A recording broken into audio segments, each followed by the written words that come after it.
السلام علیکم ورحمۃ اللہ وبرکاتہ۔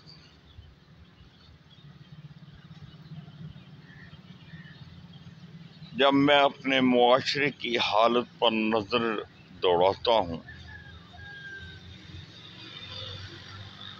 جب میں مسلمانوں کی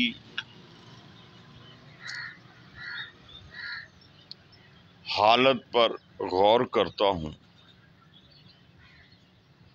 تو دل خون کے آنسو روتا ہے،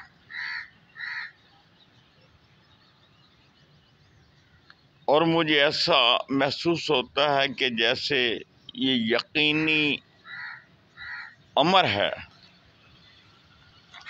کہ یہ قوم اس حد تک گناہوں میں گر چکی ہے، اخلاقی لحاظ سے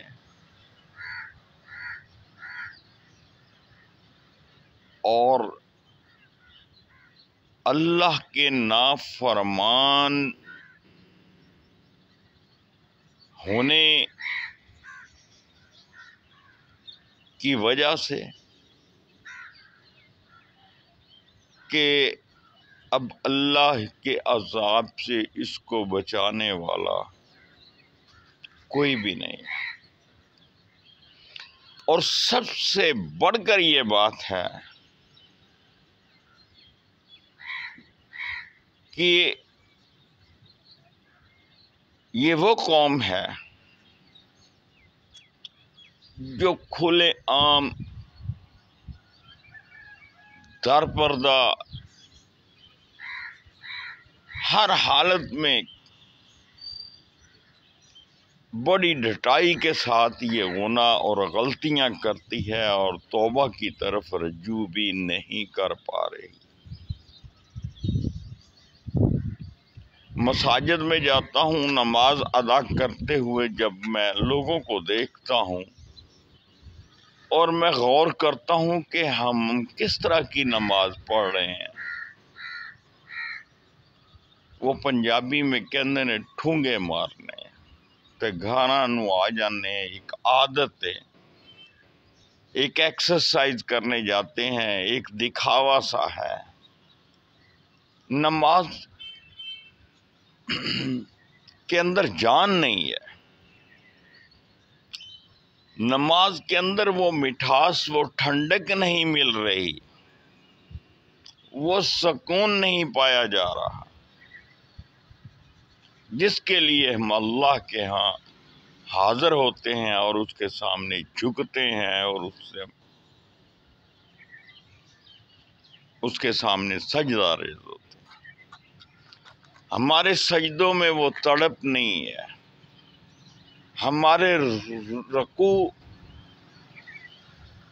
سبحان اللہ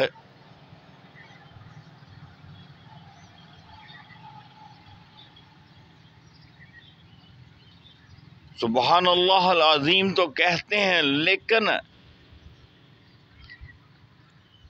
یقین اور ایمان کے ساتھ ہم نماز تو پڑھتے ہیں، لیکن ہمیں نماز کا ترجمہ نہیں آتا، ہمیں علم نہیں ہے کہ ہم اللہ کی بارگاہ میں کھڑے اللہ سے کیا بات کر رہے ہیں۔ اور یہی حال ہماری نماز کے بعد دعاؤں کا ہے۔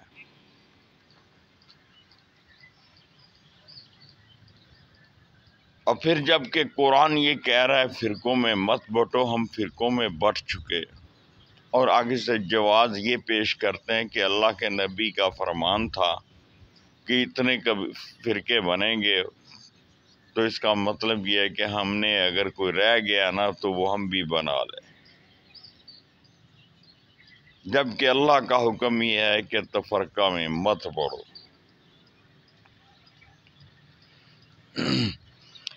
نماز کے بعد جو مولانا حضرات دعا کرتے اور کرواتے ہیں، آپ کبھی اس دعا میں شامل ہو کے دیکھیں تو آپ کو یہ محسوس ہوگا کہ وہ بالکل رٹے رٹائے الفاظ ہیں اور ان کا دھیان کسی اور طرف ہوتا ہے، اور دعا کو جو ان کے الفاظ زبان پہ جاری ہیں اور وہ چل رہے ہیں، اور وہ 2 4 5 جو دعائیں ہیں ان نے ازبر کی ہوئی اور رٹی ہوئی وہی بس نکلتی ہیں، اور اس کے بعد اسی طرح سے وہ روزانہ دعا ختم ہو جاتی ہے۔ جب دعا مانگنے میں بھی آپ کا ایمان اور آپ کے دعا مانگنے کے طریقے میں بھی دل جمی نہیں ہے، تو پھر آپ کیا دعا مانگ رہے ہیں بھائی؟ کیوں دعا مانگ رہے ہیں؟ اس کا مقصد کیا ہے؟ دھوکہ؟ اس کا مقصد کیا ہے؟ فراڈ؟ اس کا مقصد کیا ہے؟ منافقت؟ ہاں جی، اس کے علاوہ اور کچھ نہیں ہے۔ ورنہ خدا کی قسم مومن دعا مانگے تو عرش نہ ہلے، مومن دعا مانگے تو وہ دعا فوراً پوری نہ ہو۔ اوہ مومن بندہ اللہ سے ہم کلام ہو، اور پھر اللہ جب یہ کہتا ہے کہ تو مجھے یاد کر، میں تجھے یاد کروں گا، اور ایک مقام ایسا آئے گا کہ میں تیرا ہاتھ بن جاؤں گا، تیری زبان بن جاؤں گا، تیرے قدم بن جاؤں گا، یعنی کہ جو تو چاہے گا وہی میں بن جاؤں گا۔ وہ مقام ایسے ہی حاصل ہو جائے گا۔ کھانا حرام کا، پہننا حرام کا، دکھاوا، ایمان ہمارے اندر نہیں ہے، ہمارے جذبے ختم ہو چکے، ہمارے اندر ایمان کی تڑپ ختم ہو چکی، ہم نے جہاد جیسی عظیم نعمت اور اس کے حکم کو ترک کر دیا،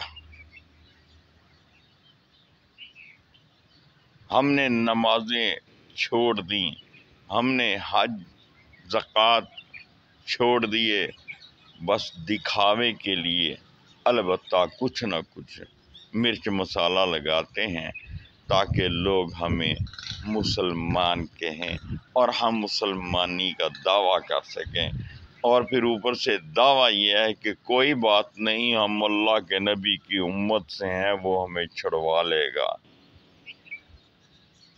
خدا کے بندو، یہ تمہاری خام خیالی ہے۔ وہاں پر جو ترازو ہے اس میں تو ایک ہلکے سے ہلکا گناہ اور ہلکے سے ہلکی نیکی وہ بھی آپ کے سامنے لا کھڑی کی جائے گی، اور باقاعدہ اس کا پورا پورا اجر اور بدلہ دیا جائے گا۔ اپنی اصلاح کرو۔ میری اللہ سے دعا ہے کہ اللہ ہمیں اپنی حفظ و امان اور پناہ میں رکھے، اور ہمیں ہر برے وقت سے بچائے، ہمارے اندر جذبہ ایمانی پیدا کرے، ہمارے اندر ایمان کی روح اور ایمان کی طلب پیدا کرے، ہمارے قول و فعل میں تضاد نہ ہو۔ اللہ آپ و ہم سب کا حامی و ناصر ہو۔ اپنا خیال رکھیے گا، دعاؤں میں یاد رکھیے گا۔ ناچیز گناہ گار doctor Khalid Iqbal Shaheen from Faisalabad. WhatsApp number 030363539555۔ فی امان اللہ۔ اللہ حافظ۔